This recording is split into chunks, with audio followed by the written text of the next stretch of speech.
Hi, I'm Devydinosaur and this is my video about the secrets of passing your exams. Okay, secret number one. Like the last day of school, your teacher will be like, I'll be available for you to email me whenever you want. I'll be like replying to emails all the time, just email me whenever you have a question. But the truth is that the minute you send her an email, you won't get a reply. Like you'll get a reply, but it'll be like in like, I don't know, 3 years after until you're not even in her class anymore. And then she'll be like, oh yeah, so this is how you pass your exam. It's like, well, I'm not even in your class anymore. But thank you for helping.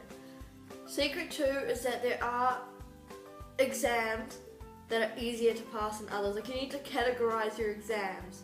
Like hard ones, easy ones. You do all the easy ones. The hard ones are just too difficult for you and you just, no, I'm kidding, don't do that. When it gets to questions that are like, explain such and such, those are the best questions, because what you're going to do is you start off by repeating the question.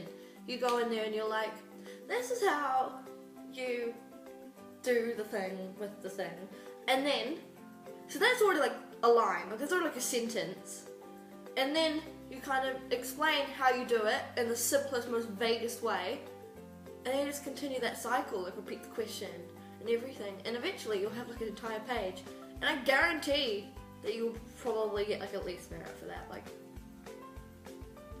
tip number 3, use the NZQA website, because I know it's like a freaking maze on that website and you don't know what to do.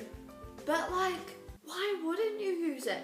Like, you can see what other people have written and what their grades were and compare them to like the shit that you've written. And then you can copy what they've written and just write in your own words. And what have you got? You've got excellence, probably. Probably. Tip number 4, be prepared. Because if you're anything like me, you'll get to school, your hair will be on point, your outfit will be on point, but you don't have your calculator, you don't have a pen. I wish this was untrue, but literally I showed up at my science exam and my one pen that I brought was out of ink. And I was like, well, I can't really do this exam, well, sorry. So make sure that you actually have your stuff. Tip number 5, when it comes to English, that is the easiest exam you're probably ever going to do, like, I don't know, in your entire life, because literally, it's like, well, we did like a novel study, and it's like, describe an idea. And then all you have to do is literally, like, I don't know, some of the plot of the book. And literally, if you go off on some tangent that doesn't make any sense, 99% of the time you're probably going to get excellence for that. Just go on a tangent, like link it to like North Korea, that's what I did. Tip number 6, in your maths exam, do so many equations that you blow their mind and they're just like, shit, this person probably has got excellence, it's probably better than me. The formulas don't even have to make sense. Just be like, x equals triangle plus y, and they'll be like, whoa, she's probably some maths genius, this is probably right, like I don't understand this. And I can guarantee you will get excellence. I know what I'm talking about. I'm amazing at maths. Tip number 7, if you need to cry, do it away from your book, because otherwise you'll have like tear stains on your book and it'll be a real sad time for everyone. Because whenever you go back to study, there'll be like tear stains, you'll probably cry more, and then all of a sudden you've cried so much that the ink is running down your page and then you're going to fail your exam. So if you're going to cry, over here, not here. Tip number 8, do not study the night before. Be prepared to study horrendously in the morning, like literally 10 minutes before exam. Like prepare, but do not study the night before. The night before is your time. That is your relaxation. That is your moment of freedom before you get dragged back to that hellhole that you call at school. Okay? Tip number 9, have fun. No, this is not fun. I don't care what you say. I hate those people that are like, oh my god, I actually quite enjoy exams. Like, nobody enjoys exams, okay? Okay? So, don't have fun. Well, don't end up hating yourself. I guess that's what I'm trying to say. Because you're not going to have fun. Like, don't bullshit yourself here. You're not going to have fun. But keep your head up like a little bit. A little bit. Number 10, your grades don't define who you are as a person. Like, for example, our music exam is about like music theory. It doesn't show how good we can sing or how good we can play guitar or piano. Like,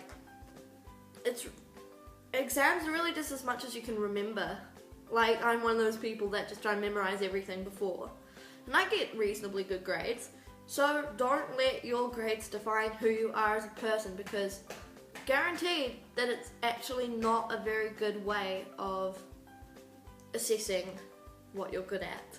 Tip number 11, don't do the thing where you've just come out of an exam and you hear people talking about the answers, and then you realise that your answers are nothing like their answers, and you're like, what if I'm wrong? And you immediately assume that you're wrong, and then you're like, shit, those people are smart, and you start thinking about like their credentials and their grades, and you're like, they're better than me, they're right, and then you actually have like a breakdown because you're like, well, I just failed that exam, and then you get your grades back and it's like, they were wrong. And then you kind of walk past them and you're like, yeah, I heard you talking, but I feel like I'm better than you. Tip number 12, try and figure out like the least amount of work that you can do to get the grades you want, like low excellence, low merit, low achieve, because nobody is going to look at your excellence or merit credits and be like, was that high or was that a low one? Because nobody cares if you got a high excellence, okay? They just care that you got excellence. So just don't be that person that like goes above and beyond what they need to do. Like, just figure out the least amount of work that you need to do, like the bare minimum to get the grade that you want. That has been this week's video. I hope you enjoyed it. Don't stress about your exams, because I'm doing that and I decided to take a break and make this video. Give it a thumbs up and subscribe.